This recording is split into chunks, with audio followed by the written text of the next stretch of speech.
Destination Moon. In 1950, nearly 2 decades before Apollo 11's historic landing, Destination Moon brought a new level of scientific realism to Hollywood's vision of space travel. Directed by Irving Pichel and produced by George Pal, the film stood apart from its contemporaries by eschewing aliens and laser battles in favor of technical accuracy. Science fiction author and engineer Robert A. Heinlein served as a key technical advisor, ensuring the story respected real physics, from G-force acceleration to the dangers of vacuum exposure. The film's depiction of weightlessness, astronauts in pressurized suits, and detailed spacewalk procedures foreshadowed actual NASA protocols. Perhaps most prescient was its portrayal of a moon mission funded by a private industrial consortium, a concept that seemed far-fetched in an era dominated by government-led exploration, but now echoes in the rise of companies like SpaceX and Blue Origin.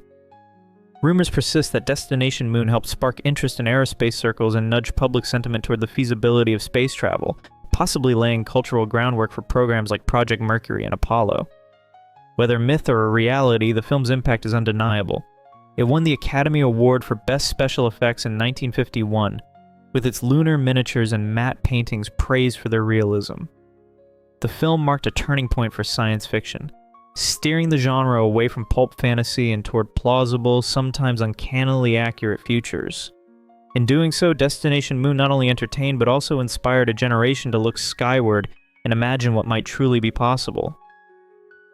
Forbidden Planet. Released in March of 1956, Forbidden Planet did more than dazzle with its retro-futuristic visuals. It quietly anticipated a world wrestling with artificial intelligence, ethical technology, and machine autonomy. Robbie the Robot, with his speech, translation, and manufacturing abilities, was among the first American film robots treated as a true character, not just a prop. Yet the film's deeper warning lay in the Krell machine, an ancient alien supercomputer that could materialize human thought, including subconscious fears or monsters from the id. This twist now reads as an early cautionary tale about AI amplifying human flaws, a point echoed by ethicists like Shannon Valor. The film also broke ground with its all-electronic score by Beebe and Louis Barron, a Hollywood first that influenced future sci-fi soundtracks. Forbidden Planet imagined interstellar travel and planetary colonization before NASA even existed, foreshadowing real-world debates about space and technology. Gene Roddenberry cited it as a key inspiration for Star Trek, and Robbie's design became a template for cinematic robots to come. Despite studio fears that its intellectual tone might alienate audiences, the film proved science fiction could be both cerebral and commercially successful, setting a standard that tech thrillers still chase today. The Day the Earth Stood Still. Released in September of 1951, The Day the Earth Stood Still didn't just echo Cold War anxiety, it amplified it, delivering a cinematic ultimatum about nuclear arms and humanity's violent tendencies. Director Robert Wise and screenwriter Edmund H. North used the alien Klaatu to warn that Earth must abandon violence or face annihilation, with lines that felt like a direct address to the atomic age. The film's prescience extended to technology, too. Klaatu's rapid mastery of English foreshadowed the future of machine translation, hinting at tools like Google Translate decades before their invention. Gort, the film's iconic robot, introduced the idea of autonomous ethical machine enforcement, a concept that would ripple through science fiction and real-world robotics debates for years. The phrase Klaatu Barada Nikto, never explained in the film, became a pop culture enigma, sparking endless theories about its meaning and function.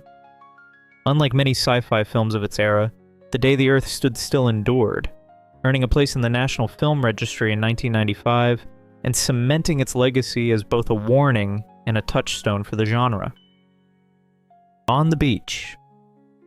Released in 1959, On the Beach delivered what many consider the most haunting nuclear war film ever made, depicting the aftermath of global conflict through the eyes of survivors in Australia awaiting radioactive fallout. Based on Neville Shute's novel and directed by Stanley Kramer, the film's power lay not in spectacle but in its inevitability. The war was over, humanity had lost, and Gregory Peck and Ava Gardner faced extinction with quiet dignity. Released at the height of Cold War tensions, the film forced audiences to confront the logical endpoint of atomic brinkmanship, offering neither escape nor hope. What distinguished On the Beach was its clinical realism, portraying the slow, methodical approach of radiation poisoning without monsters or last-minute breakthroughs. The Australian government's unprecedented cooperation, allowing filming at actual military installations, amplified the film's impact. Its most chilling element was the portrayal of normalcy in the face of doom, with people continuing to work, love, and plan futures they wouldn't see. While critics were divided, the film became a rallying cry for nuclear disarmament movements worldwide, proving that the most powerful sci-fi doesn't predict the future, it warns against it. The Time Machine. George Pal's The Time Machine, released in 1960 and adapted from H.G. Wells' 1895 novella, revolutionized cinematic time travel. The film's iconic brass and glass time machine, piloted by Rod Taylor, became a visual standard for temporal travel depictions. Beyond aesthetics, the film presented a provocative vision of humanity's distant future in 8271, where society had diverged into the passive Eloi and the Morlocks. Critics initially viewed this as science fiction allegory, but modern interpretations see parallels to wealth inequality and environmental degradation, reflecting concerns about automation, class stratification, and ecological collapse. The film's technical achievements, particularly its time-lapse sequences, earned it the Academy Award for Best Effects, Special Effects in 1961. Rod Taylor's emotionally driven portrayal of the time traveler added depth to the film's speculative ideas, grounding them in loss, curiosity, and moral reckoning. Rumors of a darker alternate ending, where the time traveler returns to a changed era, add to the film's intrigue. The Time Machine ignited public fascination with time travel, offering not just entertainment but a warning about potential futures, forecasting anxieties that would later emerge. When Worlds Collide. Released in 1951, When Worlds Collide presented a daring concept: Earth facing imminent destruction from a rogue star, with humanity's survival dependent on a massive space arc. This Golden Age sci-fi classic tapped into a fear of cosmic indifference, anticipating global risk scenarios long before NASA's Near-Earth Object Program was established in 1998. Based on a 1933 novel, the film may have subtly influenced early space thinkers toward concepts like planetary defense and colonization, though this remains speculative.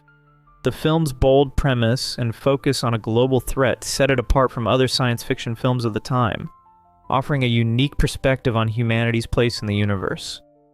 Visually groundbreaking, When Worlds Collide won the Academy Award for Best Special Effects in 1952, using intricate miniatures and practical effects to simulate catastrophic events.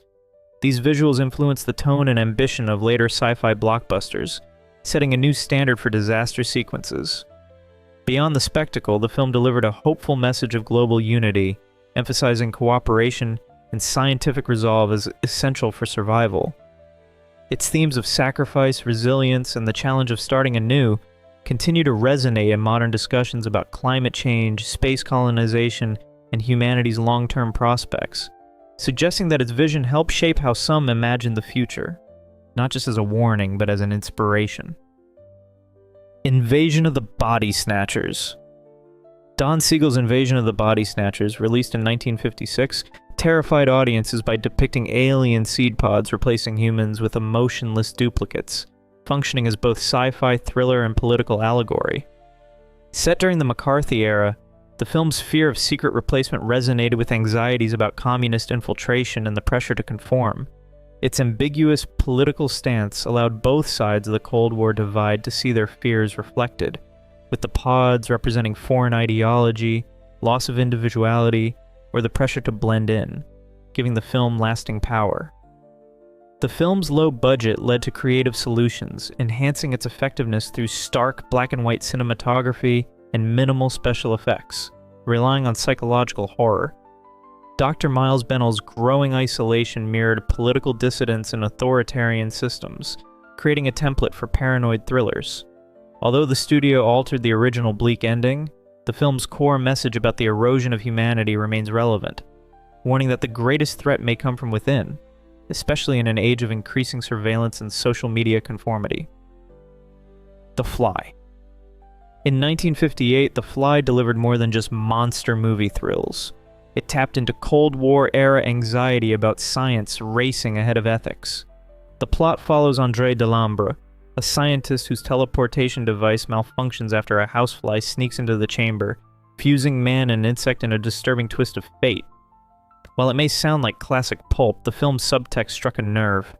With nuclear research booming and early genetic science emerging, fears over unchecked experimentation were no longer just fiction.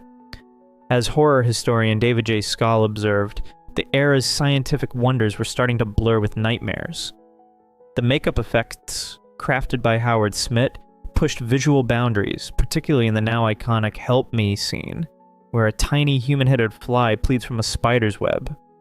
That moment became a pop culture lightning rod. Retrospectively, some commentators see the film as anticipating later debates on bioethics, especially as genetic engineering took center stage in the 1970s. Its tragic arc, where progress leads to personal ruin, mirrored growing fears of scientists becoming casualties of their own breakthroughs. When David Cronenberg reimagined the story in 1986, he doubled down on the body horror, updating its moral questions for an age wrestling with cloning and biotechnology. Still, the original's core dilemma hasn't aged a day. Just because science can do something, should it? Fahrenheit 451. Francois Truffaut's Fahrenheit 451, released in 1966, brought Ray Bradbury's dystopian vision to life, exploring themes of censorship, conformity, and the death of intellectual curiosity. Truffaut translated Bradbury's anxieties about McCarthyism and mass media into a universal warning about authoritarian control. The film follows Guy Montag's transformation from book burner to advocate for literature, mirroring the 1960s questioning of authority. Julie Christie's dual role emphasized the choice between intellectual death and awakening. Visually, Truffaut created a sterile world dominated by television, influencing later dystopian films. The book people who memorize entire works became living libraries in a world that abandoned knowledge. Despite mixed reviews, the film's warnings about media manipulation and intellectual suppression have gained relevance in the digital age, depicting a society prioritizing entertainment over enlightenment. Truffaut's adaptation serves as a cautionary tale about freedom, knowledge, and human dignity. The Day the Earth Caught Fire. In 1961, The Day the Earth Caught Fire transformed Cold War anxieties into a chillingly prescient vision of planetary crisis. The film imagined Earth thrown off its axis by consecutive nuclear tests from rival superpowers, triggering global heat waves, droughts, and ecological collapse, an allegory that eerily foreshadowed later concerns about climate change. Director Val Guest, with co-writer Wolf Mankiewicz, used sepia-toned visuals to give London a scorched, feverish atmosphere, subtly highlighting environmental fragility even as the science of the era focused on radiation rather than carbon emissions. At the heart of the story is a bustling newsroom, where journalists scramble to make sense of the unfolding disaster, a setup that now feels ahead of its time in anticipating the media's crucial role in shaping public understanding of science and crisis. Though rooted in the fears of its era, the film's message about human-driven catastrophe remains strikingly relevant. It won the BAFTA for Best British Screenplay in 1962, a rare honor for science fiction, and has since achieved cult status, especially among fans of eco-thrillers. Some speculate that Guest and Mankiewicz may have been influenced by early scientific whispers, such as Charles David Keeling's pioneering CO2 measurements at Mauna Loa in 1958, which quietly marked the dawn of modern climate science. Whether or not the filmmakers were consciously channeling these developments, The Day the Earth Caught Fire stands as a prophetic warning about the dangers of unchecked human ambition and the delicate balance of our planet, long before such anxieties became headline news. The Magnetic Monster. In 1953, The Magnetic Monster emerged as a modest sci-fi film with a remarkably forward-thinking premise. Eschewing aliens and flying saucers, it's centered on a synthetic radioactive isotope, serenium, that feeds on energy and grows uncontrollably, a concept that tapped directly into Cold War anxieties about unchecked nuclear experimentation. With the U.S. Atomic Energy Commission only recently established and atomic regulation fiercely debated, the film's core threat of a man-made element destabilizing the planet resonated with contemporary fears. Richard Carlson's portrayal of a government scientist racing to neutralize the rogue isotope dramatized the era's anxiety over humanity's inability to control its own technological creations, a theme that would echo in real-world nuclear incidents like 3 Mile Island in 1979 and Chernobyl in 1986. One of the film's most innovative elements was its introduction of the fictional Deltatron particle accelerator, a device powerful enough to alter atomic structure and threaten planetary safety. While real accelerators had existed since the 1930s, they were largely unknown to the public, making the film's depiction of high-energy physics both prescient and unsettling. Stylistically, The Magnetic Monster distinguished itself with a semi-documentary tone, procedural pacing, and voiceover narration, lending a sense of realism and gravity to its cautionary tale. Film scholar David J. Skal noted that this quasi-scientific approach set it apart from flashier contemporaries, helping pave the way for later technocratic thrillers like The Andromeda Strain and Contagion. Ultimately, the film envisioned a future where the greatest threat was not from outer space, but from the unintended consequences of human ambition and scientific overreach. Things to Come. Released in 1936, just before World War II, Things to Come was more than imaginative. It was eerily prophetic. Written by H.G. Wells and directed by William Cameron Menzies, the film predicted a global war beginning in 1940, complete with bombings, chemical attacks, and societal collapse. When real war erupted in 1939, Wells's vision felt less like fiction and more like a warning ignored. Some saw the film as a manifesto, urging global cooperation and scientific governance in an age of rising nationalism. Its second act pivots from destruction to a technocratic utopia, with futuristic aircraft, sleek architecture, and wall-mounted communication screens that foreshadowed video calls decades before their time. Visually, Menzies' bold production design, towering cityscapes, streamlined vehicles, and minimalist interiors set a template for sci-fi cinema that would echo for decades. While Things to Come struggled at the box office and divided critics in 1936, its reputation grew as the years passed. In a decade shadowed by fascism and looming conflict, the film dared to imagine the force behind progress as technology. Legend suggests Wells used the film to gauge public appetite for a scientifically managed world order. Whether prophecy or coincidence, its uncanny accuracy still sparks debate about science fiction's power to predict and shape the future. If you've enjoyed this video, please leave a like and comment. Also consider subscribing and hitting the notification bell to get notified of our new videos each week. Thanks for watching.